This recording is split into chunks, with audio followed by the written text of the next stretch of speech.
Bonjour, voici une vidéo qui vous montrera comment traduire une expression algébrique en français. On commence avec un premier exemple qui est 5 moins 2x au cube. S'il n'y a pas de parenthèse, ça va être relativement facile. C'est toujours les parenthèses qui compliquent tout. Or ici, il n'y en a pas. Donc normalement, on va d'abord se concentrer sur l'opération qui est là. La soustraction, la différence. On va donc commencer avec ça. Il faut quand même dire qu'il y a un très grand nombre de possibilités sur comment traduire ça. Moi, je dirais la différence de 5 et du double de x au cube. Ça, ce serait une façon de le faire.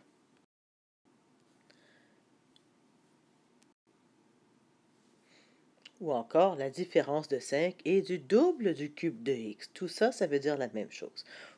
J'aurais même pu dire 5 diminué du double de x au cube. Ou encore, ben là, vous pouvez aller chercher votre propre phrase.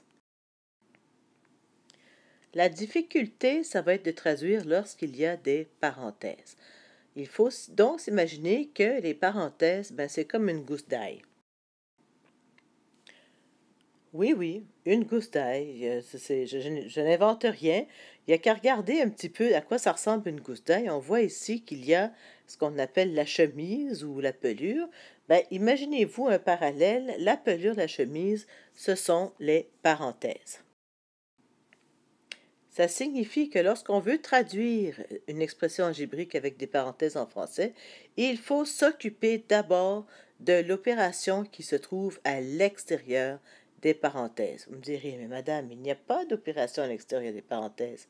Mais s'il y en a une, il s'agit d'une multiplication. Donc, d'une façon ou d'une autre, il faut mentionner la multiplication en premier, le produit de. Et il suffit d'essayer de comprendre ce qu'on va écrire après.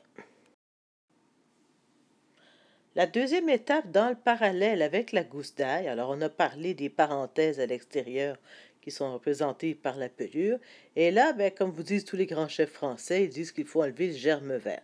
Le germe vert, dans notre parallèle avec l'algèbre, ce serait l'opération à l'intérieur des parenthèses. Donc, après avoir compris qu'il fallait d'abord mentionner le produit, on va chercher les opérations à l'intérieur des parenthèses, ce qu'on appelle le germe vert avec la gousse d'ail. J'ai une somme et j'ai une différence. Ça va donc être le produit de la somme de quelque chose et de la différence de quelque chose. On a le carré de x, 3.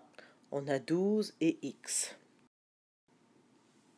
Voici donc comment on traduirait cette expression algébrique. On commence avec l'opération à l'extérieur de la parenthèse, le produit de la somme du carré de x et de 3 et de la différence de 12 et de x. On va maintenant appliquer la méthode de la gousse d'ail avec cette nouvelle expression algébrique. Alors, première étape, on commence par l'opération qui est à l'extérieur des parenthèses. Il s'agit de l'exposant 3, donc on pourrait commencer avec le cube de. Ensuite, on va chercher le germe vert. On regarde quelle est l'opération qui est au centre de la parenthèse. C'est une somme. On va dire le cube de la somme de. Alors, le cube de la somme de x et du triple de y. Ou ça pourrait être le cube de la somme de x et de 3y. Voyez-vous, ça n'est pas plus compliqué que ça, mais rappelez-vous que s'il y a des parenthèses, il faut vraiment commencer par l'opération à l'extérieur et ensuite l'opération à l'intérieur et tout ira très bien. Et voilà!